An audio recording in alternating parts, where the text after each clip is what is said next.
मसूर है ना तीसरे मसूर।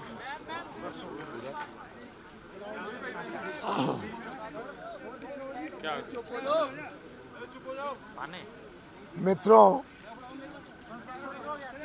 आज कृषि मंत्री माननीय अर्जुन मुंडा जी, गृह मंत्री राज्य माननीय नित्यानंद राय जी और पंजाब सरकार के मुख्यमंत्री माननीय श्री भगवंत मान जी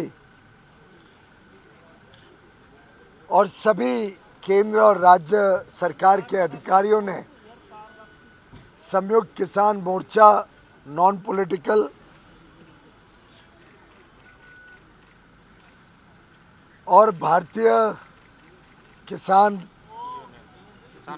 मजदूर यूनियन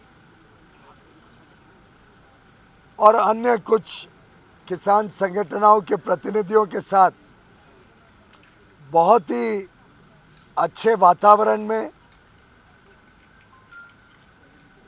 एक सकारात्मक चर्चा, नए विचारों के साथ, नई सोच के साथ कैसे भारत के किसानों के हित में जो माननीय प्रधानमंत्री नरेंद्र मोदी जी ने 10 वर्ष में अलग अलग काम किए उसको और आगे बढ़ाने के हिसाब से लंबी चर्चा हुई है। माननीय प्रधानमंत्री नरेंद्र मोदी जी सदैव भारत के किसानों की चिंता करते हैं। गत 10 वर्षों में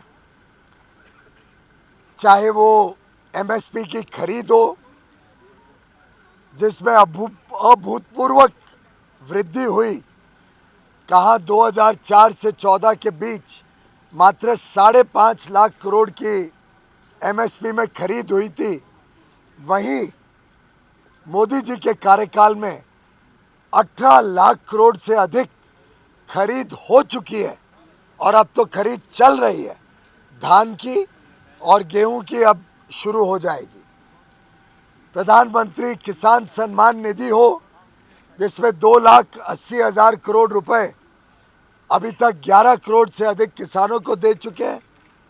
प्रधानमंत्री फसल बीमा योजना हो जिसमें जो किसानों ने प्रीमियम भरा उसका 3 गुना किसानों को लाभ वापस मिल चुका है। और चाहे वो फर्टिलाइजर को कम कीमतों में उपलब्ध कराने हेतु यूपीए के समय से बढ़कर लगभग 3 गुना सब्सिडी सालाना देने की बात हो, प्रधानमंत्री नरेंद्र मोदी जी की सरकार उनके संवेदनशील नेतृत्व के, उनके मार्गदर्शन के कारण सदैव भारत के किसानों के हितों के लिए काम करती रही है। आज यूनियन के प्रतिनिधियों ने कुछ ऐसे विषय सामने रखे जिसमें 3-4 प्रमुख अंश को जोड़कर एक सहमति से लगभग दोनों पक्षों के बीच में वार्तालाप के माध्यम से लंबी चर्चा, सकारात्मक सोच, पॉजिटिव एटीट्यूड के साथ और थोड़ी innovative out of the box thinking करके कुछ सुझाव जिससे पंजाब का भी लाभ होगा, पंजाब हरियाणा के किसान हो, पंजाब हरियाणा की जमीन की समस्या हो और साथ ही साथ पूरे देश के किसानों को भी, देश की अर्थव्यवस्था को भी और देश के उपभोक्ताओं को भी, सभी को लाभ हो सके, ऐसा एक मार्ग चर्चा के माध्यम से निकला है। किसानों के प्रतिनिधियों ने बात रखी थी कि खास तौर पे पंजाब हरियाणा में धान के खेती की वजह से जो वाटर टेबल बहुत नीचे गया है, पानी की जो किल्लत हुई है, जो जमीन बंजर होते जा रही है, उसके कारण क्रॉप डाइवर्सिफिकेशन अति आवश्यक है। साथ ही साथ उन्होंने बताया कि जो कॉटन कापूस पहले यहाँ बड़े पैमाने पे पैदावार होती थी, उसकी पैदावार भी काफ़ी कम हुई है। क्रॉप डाइवर्सिफिकेशन से देश में अगर दलहन बने, उड़द, मसूर, अड़हद, तूर दाल जो होती है, ऐसी दालें बनती हैं तो देश का आयात भी कम होता है, देश का उपभोक्ताओं की ज़रूरतें भी पूरी की जा सकती हैं, पंजाब का पानी भी बचेगा और एमएसपी लगभग 8,000 और कई केसेस में तो 8,000 से भी अधिक होने के कारण किसानों की आमदनी में भी अच्छी मात्रा में वृद्धि हो सकती है। इसी के साथ साथ एक अनुरोध माननीय किसान भाइयों ने किया कि मक्के की खेती में भी पंजाब के किसान जाना चाहते हैं। मक्के की खेती से भी पंजाब के किसानों को राहत मिलेगी, लेकिन एक जो समस्या उनके सामने है कि अगर वो क्रॉप डाइवर्सिफाई करें, अगर दाल बनाएं, मक्का बनाएं, कॉटन की खेती को पुनर्जीवित करें और अगर मार्केट में कीमतें एमएसपी से नीचे हो जाए तो उनको नुकसान होगा किसानों को। और वो चाहते थे कि इसका कोई एक ऐसा मार्ग बने जिससे किसानों को भी लाभ हो और देश को भी लाभ हो और प्रदेश को भी लाभ हो। तो हमने एक प्रस्ताव आज चर्चा किया है। बड़े अच्छे माहौल में किसान संगठनों ने, नेताओं ने, माननीय कृषि मंत्री जी ने और पंजाब सरकार ने बहुत ही एक innovative out of the box idea पे चर्चा की है कि सरकार की प्रमोटेड जो कोऑपरेटिव सोसाइटीज़ हैं, चाहे वो एनसीसीएफ हो, national consumer cooperative federation, NAFED, ऐसी संस्थाओं द्वारा जो किसान अपना क्रॉप डाइवर्सिफाई करके या तो तूर दाल बनाए, उड़द दाल बनाए, मसूर की दाल बनाए या मक्का बनाए,